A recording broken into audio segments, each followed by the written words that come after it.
Welcome to How Not to DM. I'm your host, Derek. Thanks for joining me on my quest to interview the very best dungeon masters on this plane of existence. Tell us a little bit about yourself, introduce yourself, and tell us how you got into D&D and tabletops in general. Thank you for having me on, Derek. Really appreciate it. Yeah. My name is Jay Scott. A lot of people know me as Lord Gosumba. That is a character in my campaign. Well, I've been playing since 1978. So when I was 11, 12 years old, and we started our campaign in 1980. So it's been a long ride. How it started, I don't know. I think I saw at a discount store a, a Holmes Basic box set. I think that was it. I was like, oh, this Yeah. looks interesting and different, and picked it up, and then we started playing that one summer, basic D&D, and then eventually the AD&D initial books came out, and we got into that, and then the World of Greyhawk Folio, which that changed everything, came out in 1980, and we stayed with that campaign, and we're still running it. So Yeah. I'm not going to tell you how much older you are than me, but you were definitely playing before I was born, so I'll give you that sure, that's that okay. benchmark.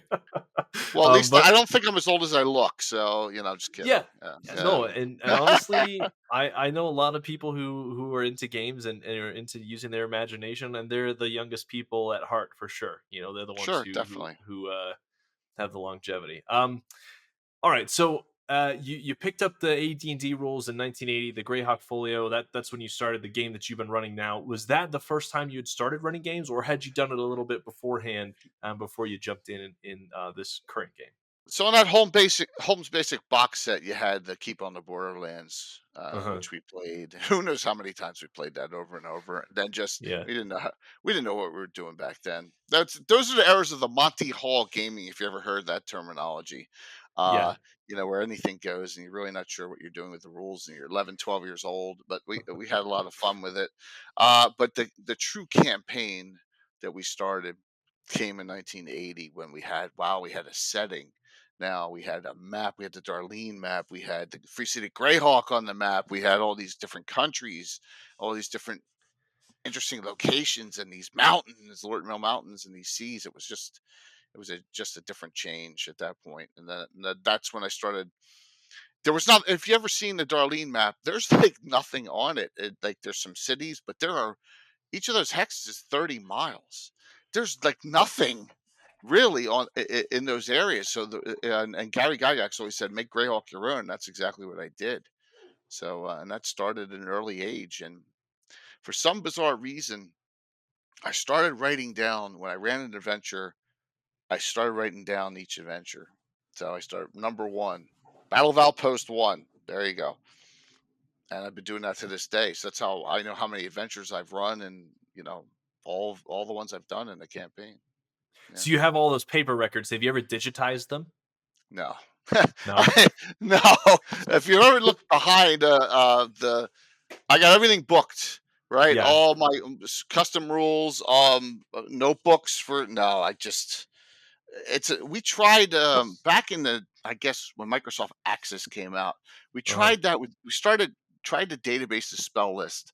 I'm like, this is not going to work. It's just there's too much. We're constantly adding. It's just no, it's not there. Now I have some character sheets on PDF, and there's a lot of stuff in files, but it's not like I'm not. It would take years for me to digitize it. It just would. Yeah, to So scan it all. Yeah, yeah, probably. scan it all and just file it, and but we have a lot. I share a lot of my information on shows and with Uh-huh. in PDF files or Word docs or Excel spreadsheets of data people want. So yeah. Nice. Other than your current campaign, then your AD&D campaign, have you played any other tabletop games that you enjoy? Definitely. Our second go-to game, and in fact, coming up, I actually run it a little bit live stream. We play Uh-huh. MechWarrior BattleTech, Uh, sci-fi. So I love that game, and we play it a couple times a year. My guys would like to do it a little bit more, so we run that here and there. We play that. The tabletop is set perfectly for it. And there's a couple other ones I've played. In a couple Call of Cthulhu games. Um, a little different. I love the people of Chaosium, but That's a little out of my wheelhouse, but I'll play. I played one at GaryCon. I live streamed one. One of the Chaosium execs actually DM'd it. It was a game master that I should say DM for them. And Yeah, then yeah. there's a game from the '80s. It's called Aftermath, and that's like post-apocalyptic, kind of in the realm of Twilight 2000, if you remember that game, and not as much as Shadowrun, where that's more like a cyberpunk feel, but Okay. it was it was definitely Road Warrior ish, if you understand what Okay. I'm saying from the movie. Yeah, Yes. Yes, yeah, I've seen all the Mad Max films, so that I get that exactly. reference. Yeah. Yeah, but D&D all the way, old school one, first edition, second edition, a lot of Got it. customizations, but no 5e for me, no 4 or 5. Yeah. Yeah, No, you haven't touched them. Okay, interesting. no I remembered what question I was going to ask earlier, and that is, how many of those polos do you have with your crest on there? colors. Yeah, because Oh, I've so seen a few. four four colors. So, Yeah. and I got it. These are nicer. These are a much nicer material than the previous generation. So I got the lime green, this blue, the dark green, and the violet right now. Ah, You could probably see them in the stack back there. I do yeah. give them out to certain people, and I sell them occasionally. But yeah, it's Yeah. got to represent the Yeah. brand. So And it looks comfy too. It's like a golf polo, right? Kind of that wicking material. absolutely. Yeah, yeah. People are like, I don't want, a collared shirt. What are you old? I'm like, yeah. Oh, I So, love it. My dad wore one every day to work, right? I mean, he still works, but exactly. he always wore a button up to work every day, and most of my coworkers are in t-shirts. Yeah, it's just one of those things. The question I love asking people as part of this show is about mistakes you feel like you've made while running your games. So we're going to lean on your wealth of experience here, and Ooh, I'm sure you've got some okay. good answers for us. I'd love to know, yeah, what are some of the big things you feel like you've done from behind the screen that were mistakes, whether specific instances or kind of like habits that you had or something that you had to break, that you feel like you could teach us lessons from or that we could learn from. I just got to separate this out between DMing for a group and to live streaming a game. They're two Okay, yeah. separate things in its entirety. Hmm. Hmm. And both, one thing that falls into both is speed of combat.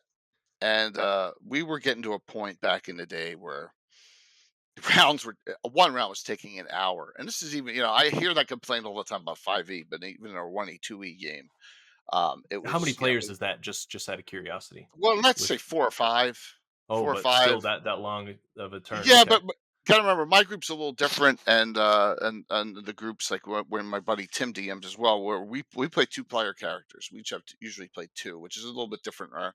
Our game. We Mm, figured if one character dies, you're not going to be that worried. So yeah, we've always done that. fair. We've always played that style. Yeah. But figuring out a way to speed up combat was something that always bothered me, and I think I got it down pretty good now. Group initiative we use. Individual, I don't even know how without I know the VTT people automatically calculates it for them, but I don't know how you keep track of individual initiative in a theater of the mind game. It would just drive me crazy. I got like miniatures of 20, 30 baddies out there, plus all the characters, and I do a positioning group in it based on instead of individual initiative. It just works so much better for miniatures play too. That was a big thing. It was finding out how to speed the game up. You Mm. don't because when it drags, it gets really people are then they get transient and that's really huge on a live stream. I do not want to take up 3 hours on one combat. That's good Absolutely. advice. What about for streaming then?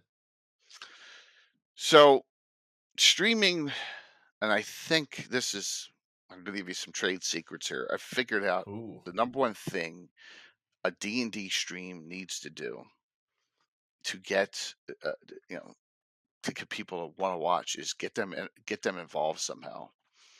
But get the viewing audience involved, and we've done that with our cheering system so people can do cheers based on points they get or on a certain dollar cheer amount, and it provides hero points to players, um, and then just with certain sponsored giveaways that are related to the game we're playing.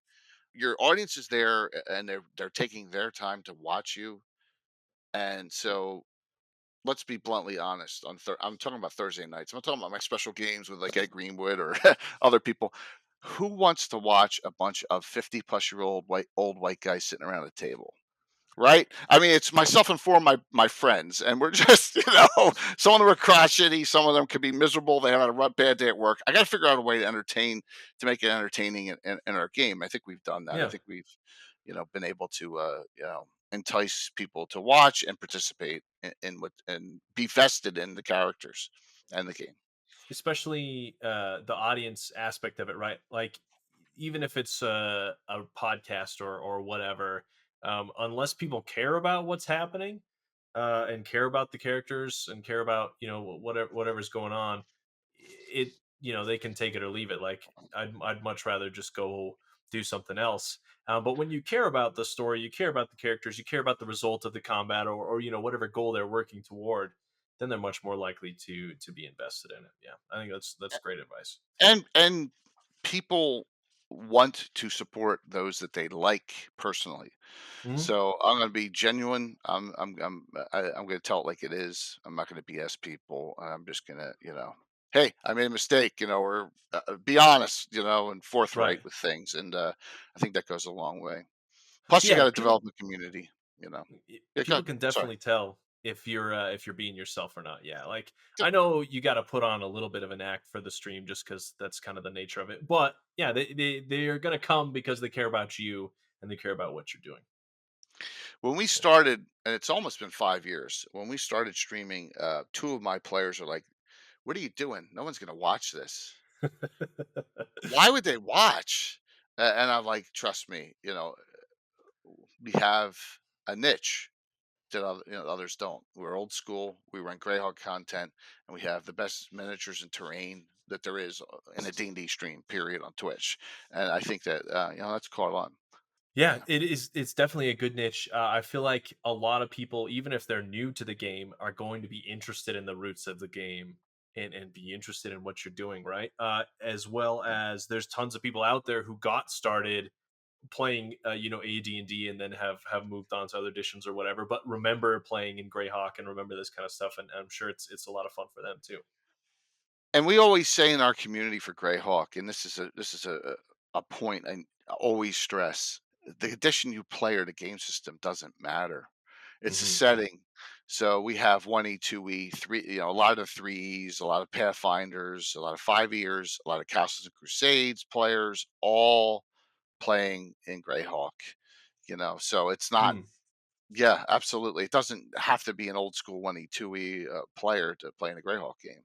Are there resources out there if people wanted to play in Greyhawk for all those different games like Oh, Pathfinder? Yeah, absolutely. Oh, yeah, nice, definitely, definitely. There's a nice. lot of sites that have done conversions over to those editions. There's a lot of publications out there, and most of them are fan done content, so they're free. You just got to Yeah. know where to go, and that's one of the things of the community. We have multiple discords amongst a couple different sites, and there's always someone on there who knows where to find the right thing, legally find the right thing too. Right. Yeah, Discords are absolutely, good for that. You can hop in and pose a question and usually somebody knows the answer, which is nice. absolutely.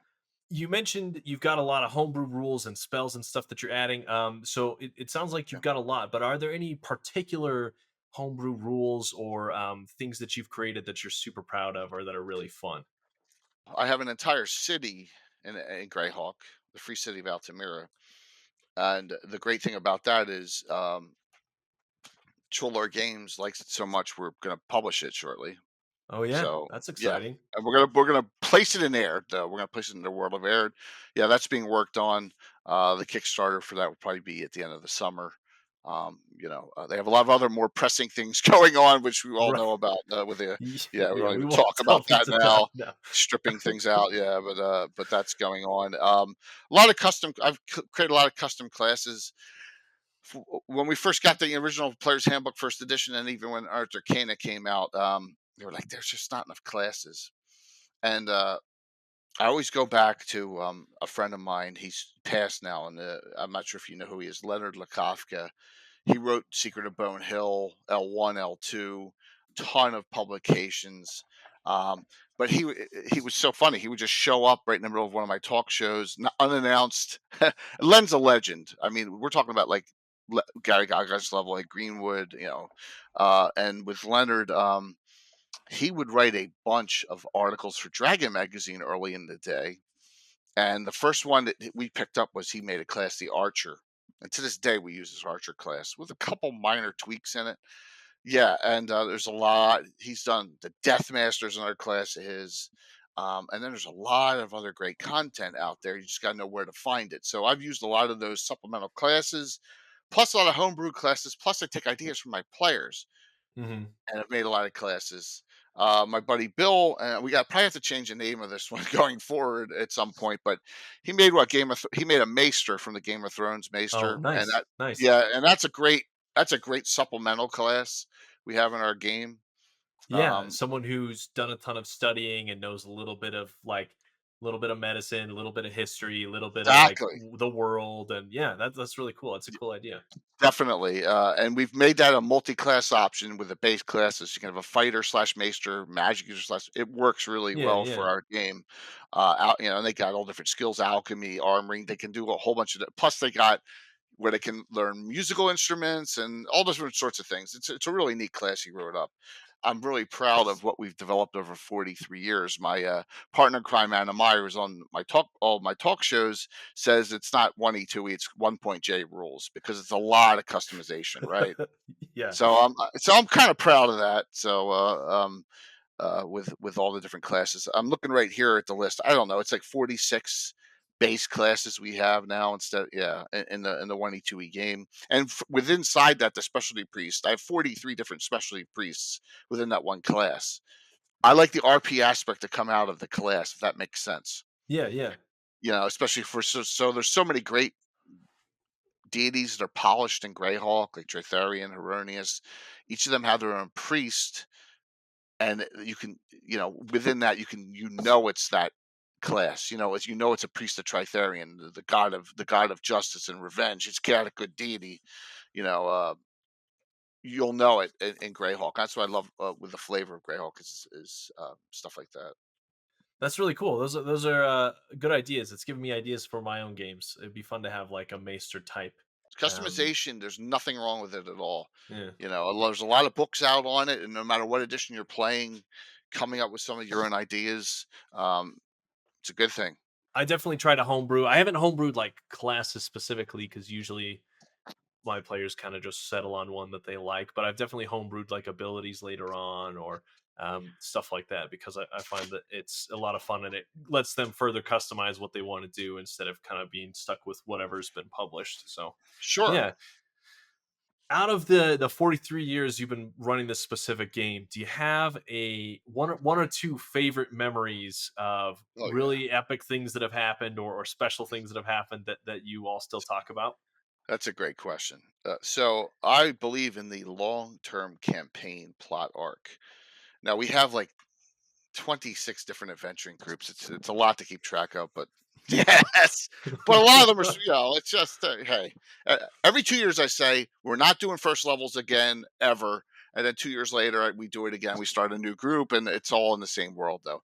Yep. So this long-term campaign plot almost is like started the way Frodo finds the ring, just lying there, right? And he comes across it. So in this adventure, second, third level, this has got to be going back to the 90s. My buddy Bill's character, Salen Shadowmoon, he's a cleric necromancer, half elf, kind of a idiot, right? Chaotic neutral, scared of everything. Underground little pond, little pool, and in the sand he sees this crown. He's like, "What the heck's that?" So he takes. He's like, he's drawn to this crown. Well, this is the crown of a megalomaniac, Tulsa Doom style character from the Cairn Hills I created called Ruggiero Bloodmoon. Over 20 years, they find these gem sockets for it, and they find all these things for it. They hide it away because they know he wants to get a hold of it. And then one day, a group of evil people that are, that the secret cult of his, who's still trying to bring him back, they get Salen to they steal it and they put it on Salen's head. It becomes this megalomaniac, and they go and he starts killing people and having them fall, jump off buildings because it's power of mind. And it was just a great campaign arc. It just was fantastic. And it lasted, I think, 20. It was 22 years. That whole storyline went as other things are going on, in the campaign. So, and finally they killed him, and they got it off of. They got it off his head, and they still can't figure out how to destroy the crown to this day. So they don't know where it's. They're keeping it secret where it's hidden now. So yeah, that was a fun So they one. were just carrying it with them and like slowly Yeah, adding the the one guy. gems. Yeah, and but then eventually they're like, you know what, we got to get this away from him because we don't want him putting it on. So they got it. He agreed. They put it away. There's a guild of night. They're called the Night Watchmen in Greyhawk City. They're like they're like the Secret Service almost. You can hire them out. Um, but once again they got found out where it was, the worshippers of Corel, and they they got him to wear it, and it just all hell broke loose at that time. It was a great fun adventure. I remember that. And unfortunately, it was well before the time of me streaming, well before the time of me taking pictures of the table. I have these fuzzy pictures of the combat going on the table in the old house, and it just doesn't do it justice. But that's a good story. It's going back so many years. But yeah, that was a fun time. And I got 3 to 5. I always have the campaign plots that are working and intertwined in now that are going on. One's been going on 15 years right now. Yeah, so it's fun. That's what you got to do. You got to breathe life into the campaign. So long term stories. That is fun. Do you feel like a fantasy author ever? You're just like writing all these books at the same time. And that's the thing. We all have our homebrew DM code where we write down our chicken scratch on some paper, and those right Yes. and those stats are Yes. ours. And Yes. we know the plot behind it. We don't have to go into detail on it, right? And Yeah. so, yeah, and that's what I have in all these notebooks here. Right. Yeah. So I got all these notebooks of all my with all my adventures in them. And only I know what it means half the time. So yeah. And that's the thing. Yeah. But you could not take There's my that and go, yeah, there's exactly. mine. Yeah, it's just You just can't take that and publish an adventure off this. no. So yeah, and that's the great thing about being a DM too, is that you write down as much detail as a DM as you need, and that's what I do. The rest is So up here. rest is Yeah, up it's there, good but and it's bad. bad. It is bad because that's why I'm so glad I logged adventures when I started all those years ago. But I didn't log what adventuring group was running in each adventure to about number 400. So I'm like, I'm doing my best guess on what character was in what, or if I go back into the notes of the adventure and find it, and then I can see who was in it. It's just, just going all the way back in time. It's like sliding all the way. Yeah, because we're running like, I don't know. If we're on 986 is Thursday. Adventure 986 we start, and divide it by 43. What's that?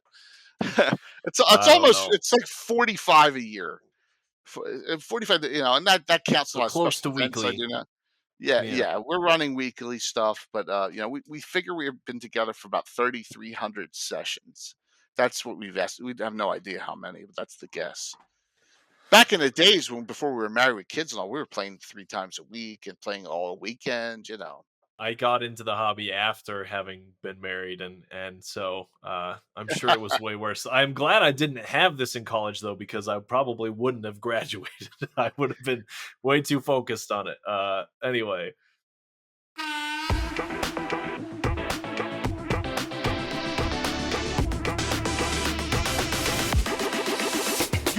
welcome to Quickfire Chaos.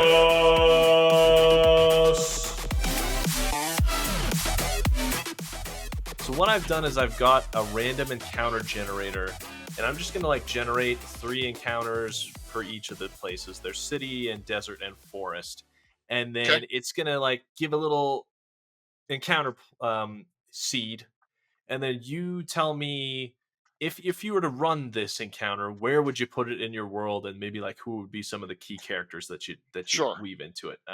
sure, So yeah, this is just an exercise in world building, I guess we could say. excellent.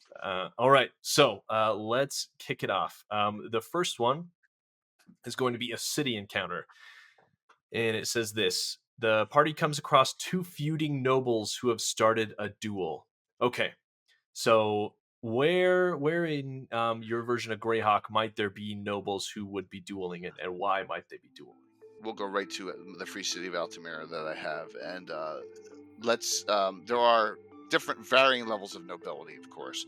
I see that in the Free City of Altamira, there's the clan of the merchant clans, and I all name them like Dutch and German names for some reason, like von Papen, whatever.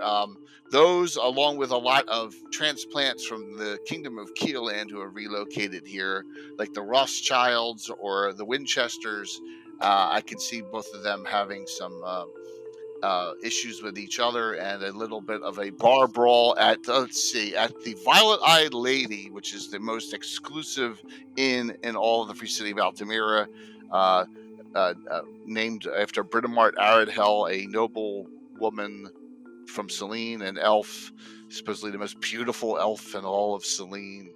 Uh, and I can see a big a duel breaking out there, and they don't like fighting there, but there will be fighting there actually coming up too during our fundraiser. So there you go. I always put it in the worst places possible. You saying Keoland made me realize that Saltmarsh is also in Greyhawk, isn't it? Absolutely, yes. Yeah. And Saltmarsh, the one of the two books that I have in 5e, I got that Ghost of Saltmarsh because I wanted to see Yeah. what they had done to it. But yeah, Saltmarsh is in southern Keoland, and it is that part of Keeland, south of the Dreadwood, north of this whole the Sea Princess. And if you run that, you know exactly the whole area, Burl and all the other towns around it. The whole marshes are there. Yeah, absolutely. The other one is Candlekeep Mysteries. I got because Yes, that's right. I love Ed Greenwood, and my good friend Tony Winslow Burl wrote the last adventure in that Xanthoria, which I ran live stream because it fits so well into our Greyhawk campaign because of Zugdemoy is the deity in that, and that's a Greyhawk deity. So, Yeah. and then again, Saltmarsh, right down the road from Saltmarsh, is my published adventure, Horror in the Holes, by myself and Carlos Slicing. Yeah, I have this little gem, which is the town of the Dunmounds, the Havling communities, right down the road from Saltmarsh. So there you go. How long ago was that published? This is 2021. Okay. So recent, but it's just got the old school cover. I like it. Yes, this is Yeah. all of Carlos's stuff is in old school style. Yep. Yeah. Absolutely. All right, let's jump to the desert encounter. Here we go. The party comes across a merchant who is in possession of a rare, valuable desert plant. The players can choose to trade for the plant or try to find the source of the plant and collect it themselves. All right, so deserts, where might they be where they find this merchant who's got a plant that they're interested in? I see deserts as different types. You can have a sandy desert, you can have a rocky, arid desert. So two places to come out. You have the bright desert, which is south of Harby and Greyhawk. There's a lot going on there. Rary, the trader's still there. That could be a possible. There's a lot of clans that Bedouin types, I'll use that term, that are out in there, and there may be a plant. This plant may have healing properties or it may have hallucinogenic properties, right? So it just depends.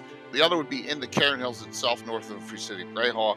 It's very arid, but maybe there's this plant that's in like a brush, a lichen or something that could be used for stopping bleeding on wounds. That they want to get their hold on because the Maester in our party wants to look and see if they can reproduce it. Yeah, there you go. Mhm. All right, last but not least, forest. As the party passes beneath a large oak that has grown over the road, a branch swoops down and snatches the backpack from one of your group. The tree proves vocally petulant when you attempt to retrieve it, tossing the bag from one branch to the other. So it's playing like keep away with the adventurers stuff. Are there any magical plants, I guess, in your game? And if so, where might this be? Well, magical or monstrous too. So True, yeah, I guess this would be a monster. Yeah. So you have right outside Altamira is the Sus Forest on the other side of the Jewel River. In fact, some of it encroaches on to the western side of the Jewel River. All up and down the area I play is heavily forested. The Sus Forest is one of the most vile, bog-ridden, worst places you could be. But if this is just a playful style treant or a Yeah, young sapling type. We could move it further north into the elven realms, into the Welkwood or into the gnarly forest, where there's a lot of sylvan elves, and that this is just a tree. It could be a tree that's been animated by a druid who has a beef against the party for some reason, true. or it could be even done by some of the fairy folk as well. If it's not an animated, if it's not a tree in itself, like the leprechauns or brownies or whatever, a lot of them have the power over plants, so, or dryad even too. Yeah, it could be some Fey magic. Yeah, I like that. Yeah, All right. Those were from dndspeak.com. If anyone's cool. looking, they've got hundreds of lists and tools and stuff you can go and just generate random encounters if you're looking to give yourself some inspiration or you just didn't prep for the night or whatever it might be. That was fun. Uh, yeah, it is fun. Yeah, I try to do either role play or like something specific that the person is interested in and enjoys, and I think that you nailed that one. Thanks. Vast knowledge of your world, and I mean, who would be more qualified than you to be the Well, one to tell us? I appreciate that. I kind of consider myself the Bill Murray, like in Groundhog Day. Well, I've done, so many times. It's just This been so is long. Yeah. That's funny. We were just playing the first session of the Salt Marsh. This is very very light spoilers, but they find a guy named Ned in the haunted house they're supposed to be exploring in the very Yeah. first adventure, and someone made a joke that he should be Needle Nose Ned from the Groundhog Day. So they've been That's making awesome. Ned Ryerson jokes for the past few sessions now because of it. Probably gonna Awesome. sell them Uh, insurance. Yep. yeah, exactly. Well, it's Okay. cool that you're doing Salt Marsh. I mean, Yeah. you Yeah. plan to go beyond that with Greyhawk, or are you just gonna? I mean, that if you just started, you got a long way to go in that chain. Yeah, So exactly. So I think we'll see where it takes us, but after it's over, I think it ends at around level 12 or 13, and at that point it would be fun to make the jump. So I'll definitely chat with them about it, but I think we could work something in. I think it'd be a lot of fun. I could create some villain um from beyond beyond the scope of the adventure specifically that's you have threatening a lot maybe of here and there. opportunities. Yeah. That area is rich with all sorts of ideas and plot hooks. Right in that, go to the west, that whole marshes. I could share some of them with you. It's not a hard leap beyond that. So Yeah, that's it's Hool Marsh, right? And then the woods are like I keep thinking The Mirkwood, but I know Dreadwood it's is not Mirk. north. Dreadwood. It, That's right, the Dreadwood, Dreadwood. yeah. Mirkwood's Mhm. from Tolkien. Okay. Yep. All right. So you have, according to your research, the longest running contiguous game of Dungeons and Dragons. And Greyhawk, because my real good friend, the legend himself, Ed Greenwood, would say that his is longer. Okay, That's and I true. can't That's argue true. with Ed, right? So Ed says you can have the U.S. record because he's Canadian, so Right. that's what he says. Yeah, I like but that. 40. We think now. There's been people who picked up the glossography and played it since day one. I'm assuming too, but as far as I'm aware, we have a themed based campaign that's contiguous from that point on, from 1980 on until now. Yes. What do you think has lent to the longevity of this game? I'm assuming most of your friends who've been playing it have at least stuck around geographically near you, or like some of them have. But yeah, what are some other things you feel like have led to just being able to play in the same world for so long? I've been fortunate and blessed that my friends, even when they went away to college and I went away to college and stuff, we kind of still did things when we came back. But for the most part, I've tried to keep this refreshing and interesting. And three of them have been one since '78 and two from '80 that still play. So, the one from '83, one from '86, and the rookies from '92. The rookie, Yeah, yeah, from that group. But just 31 years worth of yeah, being the rookie still. Yeah. exactly. He's the one. I don't want to blow his head up, but he's the most vital one. Bill the Master Crafter. He's the one that does all the painting and terrain making. So Mm. he's the one that does all the great visuals for me. But the stories never get old in Greyhawk. There's always a different way to go somewhere. We have a theme based. The symbol on my shirt here is the Order of Ulick. It's an order of knights. It's a good aligned organization, and from day one, that's what the whole entire campaign's been based around. We'll go off the beaten path with some adventuring groups sometimes, and have different theme groups, but that's where the main campaign goes. And it's unique to my campaign. It's made up. But in 1980, there's only one publication for Greyhawk, the Folio. So that was my challenge as years came out, more stuff came out. How do I incorporate it back in without messing up what I've done already? And that's been fun. I think I've done the right thing if my players still play after all these years. I think, and plus, I'm kind of lucky to have some big names playing in my game now too, and they keep coming back too. So I must be doing something right. So You must be. You must yeah. be. Yeah. On that note, who are some of the people who you were super excited to play with that you've gotten to so far, or maybe people that you wanted to play with that you've gotten to tick off that list? So I played with Luke Gygax probably a Yeah. dozen times. And he's great. And he has in my campaign, if you know Melf, right, the caster Melf and the Melf spells, that's his character, Melf, male elf, Melf. That's how it came up. So I said to him, well, we don't want to have Watsy come after us, so let's make the son of Melf up, and we'll call him Smelf. But now he made him a name Eleator, but that's his nickname is Smelf. So I actually have the son of Melf in my campaign. Yeah. Yeah. So Luke Gygax is one. Ed Greenwood. I mean, the founder of Forgotten Realms plays in my Greyhawk game like every 2 months. It's insane.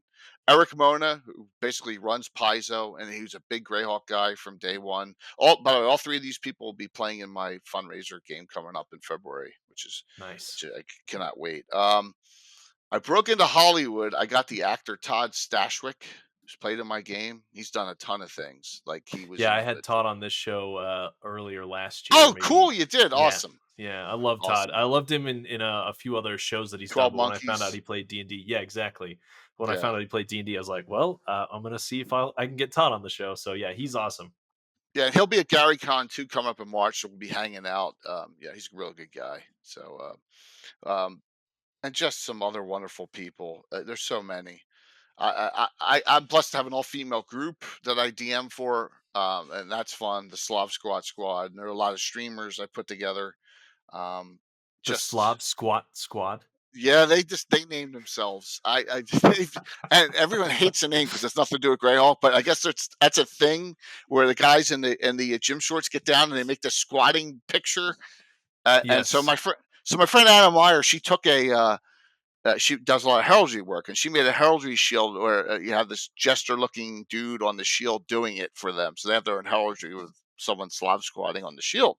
But Yeah. they made the name up, and then Edge Group's 2 drink minimum.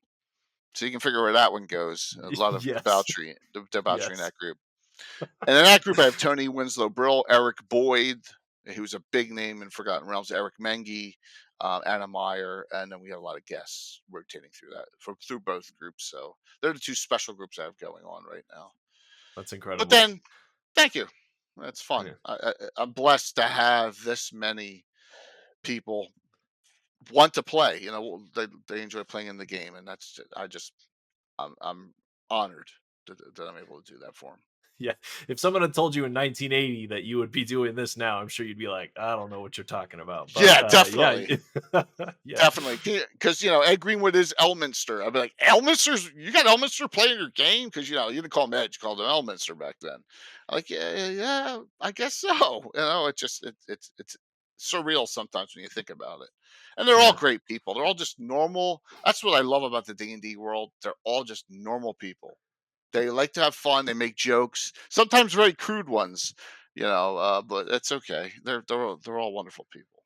I agree. I haven't met a person yet who I've either had on the show or who I've done something with that hasn't been just super friendly and accommodating and willing to do stuff like this. So yeah, Cool. it's a really cool community.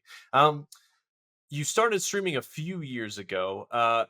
Tell us about some of the fun stuff that you've been a part of since getting into streaming. Like you've mentioned, you do charity games. You've mentioned a couple of conventions that you've done, but yeah, tell us a little bit more about those. How you got involved. When we first started, I said to the group, look, and we were not successful to start off. That I may have had a 10, 15 viewer average when I started. Yeah. And I said, let's give back. This will be a good way to grow the community. So we had a fundraiser for St. Jude, uh, and we titled it "The Orbs of Dragonkind," which is a big thing in Greyhawk. It's always Greyhawk themed. Uh-huh. First, we raised $1,000. This is 5 years ago. Second year, we did Return of the Falcon, which is a nemesis in Greyhawk that appears in second edition. Raised about $2,000. Year three, um, I said, let's just double. Maybe we'll go for four. Um, and we raised 10,000 that third year. Last year, I did one. There will be dragons was the name of it, and I had all these big names like Larry Elmore gave me a whole, and he did it this year too. Larry Elmore gave me all these signed prints. It was just Wow. crazy. I'm thinking to myself, what are we going to get? And we did $20,540 last year, and this is Wow. 3 days of streams with like 12 channels participating over the 3 days with all the sponsor giveaways, and it just so this year. February 17th and 19th, we have one called Legends. So I want them to use legendary characters, places, locations, adventures, and legendary people are playing in it. As we said earlier, I got Ed, Luke, Eric Moreno all playing in my game for that one. And I'm hoping it's going to be tough. And that's, I figure, how are we going to beat this number? It was crazy last year. But when COVID came out in 2020, it turned into Gary Con, which was the big con, the Gary, to honor Gary Gygax. It's always in March. It got canceled right when when COVID came out that year, Uh-huh. and we're trying to. They said, "Well, let's do this in virtual." In 10 days, they're like, "Can we put together a virtual con?" And I put together a whole stream channel set for it. I said to myself, "We can do our own convention. There's no reason we can't." So I formed Virtual Greyhawk Con. I found a weekend that nothing else was going on. It's the first weekend in October. And we have a lot of community participation in that now. And we've done it 3 years. And this year will be Virtual Greyhawk Con 4. So we have our own convention first weekend in October.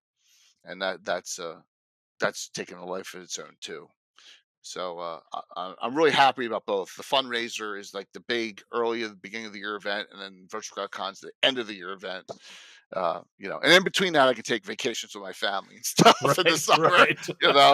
without getting Yeah. divorced. So yeah, but they're the two big Yeah. things, along with all the other Yeah. stuff going on. So Yeah, it's yeah, good idea to spread those out. Yeah. yeah, You've played a few other TTRPGs, but you mentioned you haven't really delved much into 4E, 5E. I'd yeah. love to know what lessons you feel like newer tabletop fans who are either just getting into it or maybe have gotten into it maybe in the last 5 years or so could learn from older editions of games or older campaign settings like Greyhawk, that kind of thing. Like what should we be trying to glean from all of this history of the game? So that's a great question. Keep an open mind, and I really, and I don't want to, get to the point where I'm not bashing anyone here, but Right. when I see all these comments on, well, all the grognards are just gatekeepers, that's furthest thing from the truth. The grognards, it's a bad term anyway. I like the old schoolers better, because I play an old school game style. Um, Keep an open mind that 5e is not the is a great system for getting into and playing. It's great for theater of the mind play and VTTs, but there's other systems out there you can play, and it doesn't irrespective of wherever you're setting, whatever you're homebrewing, homebrew in any setting, or you can run Greyhawk or Forgotten Realms or Dragonlance in any setting you want, with any kind of system. So, hey, 5e may be the great perfect system for you, but it may not be. Be surprised how many people, and maybe it's just because of what we're doing, come onto my stream as their initial 5 years because that's all they know, and Uh-huh. now they're playing old school essentials or they're playing Castles and Crusades from Troller Games, who's one of my. I will say they do sponsor me, but just there is things people are doing things the way they're doing it for a reason, and I play the old school style basically because my rule set's almost custom as it is.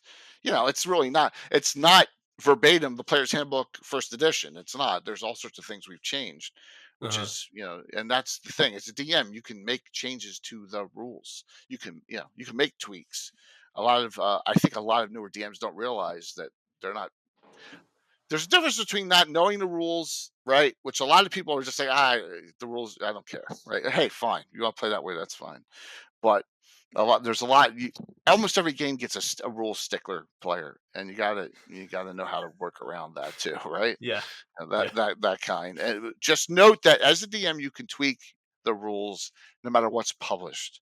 And you want to do, but you don't want to do it. You don't want to do it for the sake of power over your players. You want to do it because it's going to enhance your game. Because you'll know if your game's good because your players will come back each week.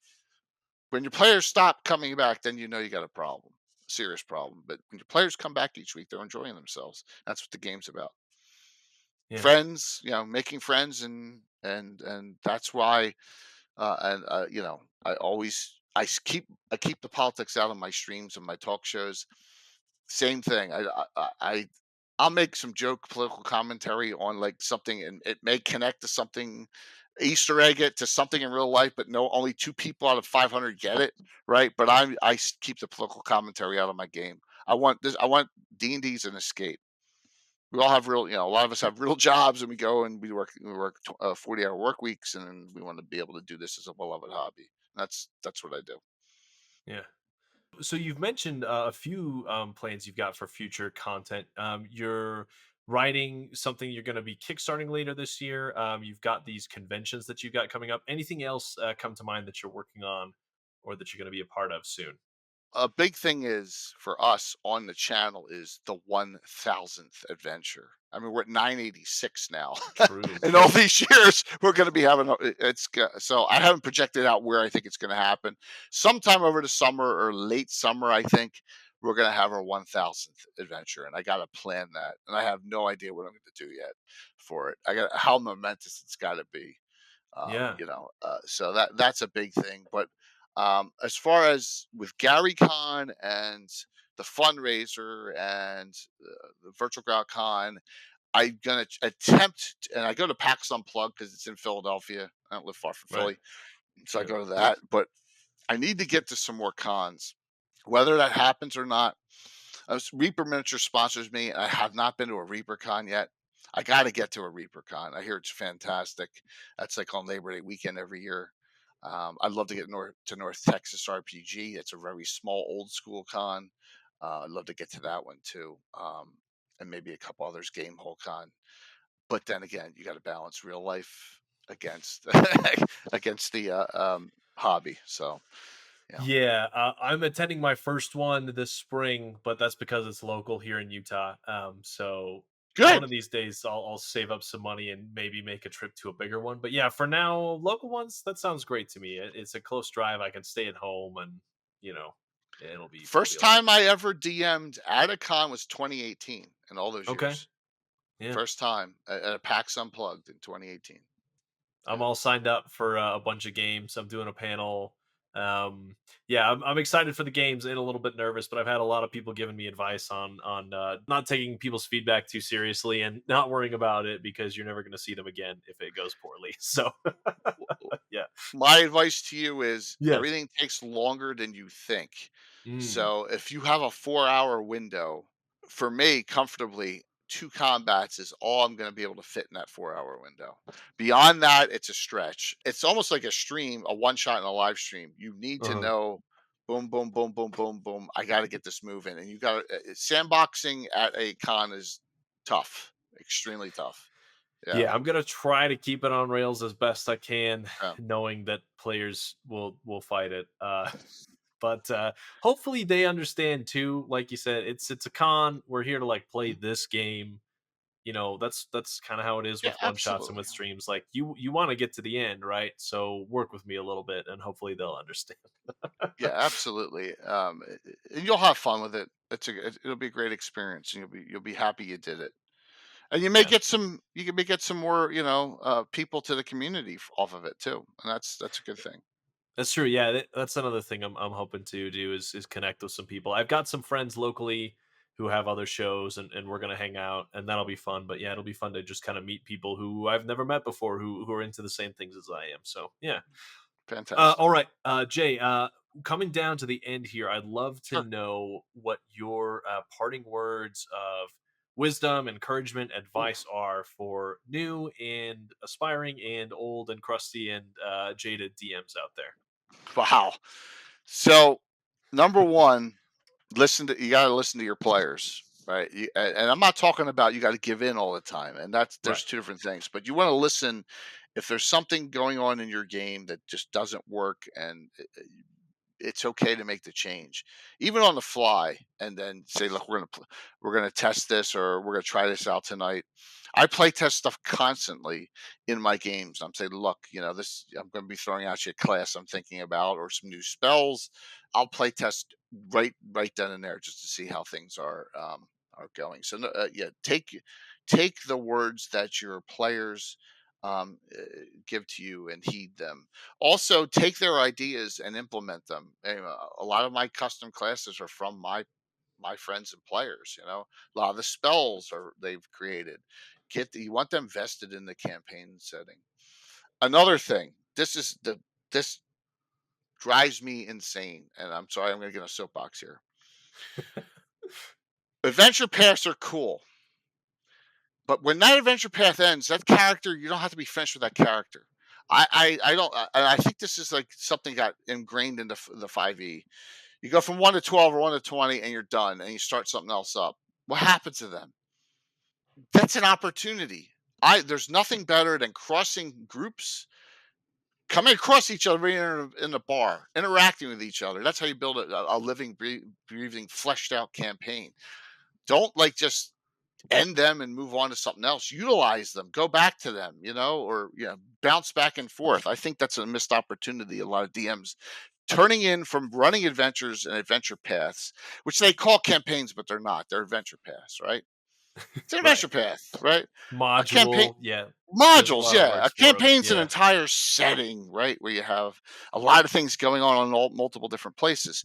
But yeah, utilize those groups. Don't say, oh, that character's retired now. Well, what's the character doing? They open up an inn, or they make their own mercenary group up, with their own hirelings and their own lower level characters.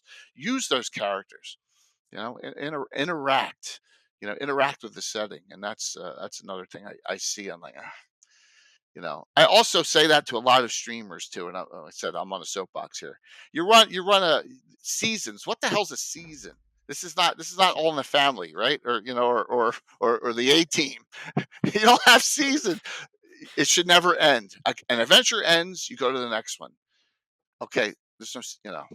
I understand that that's how it works in the world of acting and all, and maybe a lot of there's compensation for a lot of them. But I'm playing with my friends.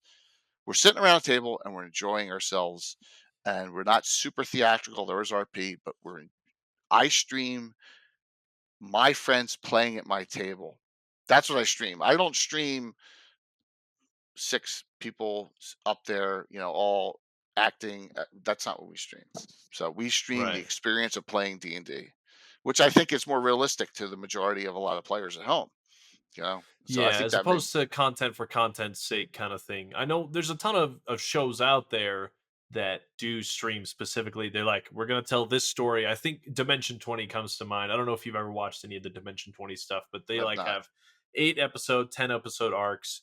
It's just meant to like tell that story. Each of the characters kind of has a tie off at the end where they ride off into the sunset and then they go play a totally different thing. So yeah, it is a different style of play, but I agree, it doesn't really mirror real life play and most people's experiences. Yeah. And the thing you want to do is you want to be relatable, and that's just what I'm saying here. Is I try to be relatable to people, and like I said, my style's not for everyone. It's not. I mean, my basement is filled with stuff that I could have been spending on putting in the T bills or whatever. I got so much terrain miniatures and stuff, but that's the beloved hobby aspect of it. And it's just like anything, you do something, you want to do stuff that you love outside of the toil of real life, and that's what we do with D&D. Do you have a goal for how long you want to keep playing? I mean, there's no like okay, once I hit 50 years, I'm gonna stop. There's nothing like that I've for you, right? already hit that. So yeah, That's true. yes, we're gonna keep playing until we can't do it anymore, physically or mentally. So forever, until streaming has been it's been fun, nice, and maybe I'll do more of it when I retire from my job. I figure I'm counting down the years now. I think I'm down to 6 before I'm done, Hey, and nice. I'm done at 62. That's it. But That's still a ways off. But we'll continue. I want to get to 50. The 40. I want to have that big 50. Every year, if you notice on my logo coming up, there's a year on it. That's the years we've been. Yep. 50 is. I want to get to 50 years. So I got 7 to go. That would be awesome to have a 50-year ongoing campaign. So, Yeah. It'd yeah. be really impressive. It'd be really Well, cool. thanks. Yes, thank you so much for joining us. To wrap things up, tell us a little Mhm. bit about where they can find you. Sure. Your streaming schedule if you have one, and then you can plug, your upcoming charity streams and that kind of stuff too. So I'm at twitch.tv / and all one word, Lord Gazumba, Gosumba. I have a YouTube mirror, which is the same, but it's Lord with a space, then Gazumba. Okay. And by the way, he's the head of the Order of Ulick, triple classed half elf character, going back from the early 80s. So that's where the name comes from. Um, I stream, I have a talk show on Wednesday nights called Legends and Lore. That's at 8 p.m. Eastern. Um, and we talk about Greyhawk topics. My game with my friends is on the next night, Thursday night, starts at 7:30. Usually runs about 11 Eastern. Special event once a month on Friday nights. We have the fantasy mapping show. That's with Alyssa Faden and Anna Meyer, and we go over all sorts of cartography on that show. Saturdays are set for special events. So once or twice a month, I have a special Saturday night game with either Ed Greenwood's 2 Drink Minimum or the Slav Squad or something else special going on.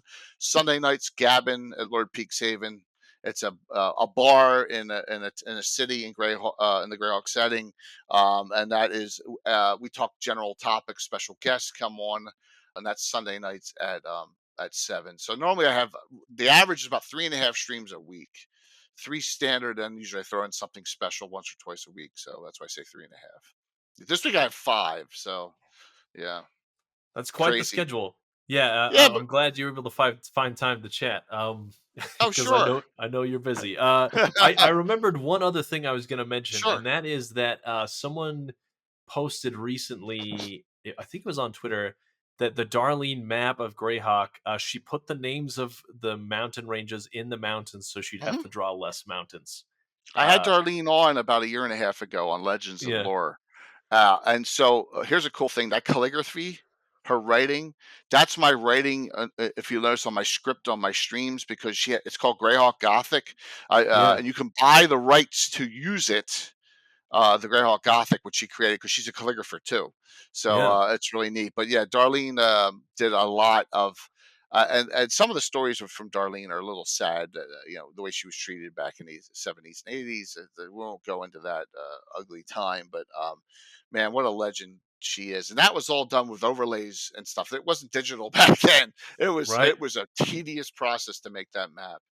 Back in the day. But yeah, just a wonderful thing, and yeah, a lot of work on that, but it Yes. became iconic. It's absolutely iconic, that map. Again, thanks Jay for coming on. I really appreciate it. I love learning from DMs of all sorts of different experience levels, and you are the most experienced. I won't comment Well, further, thank but congratulations on that you. honor. Well, I appreciate that, and thank you so very much for your time here. I enjoyed chatting with you.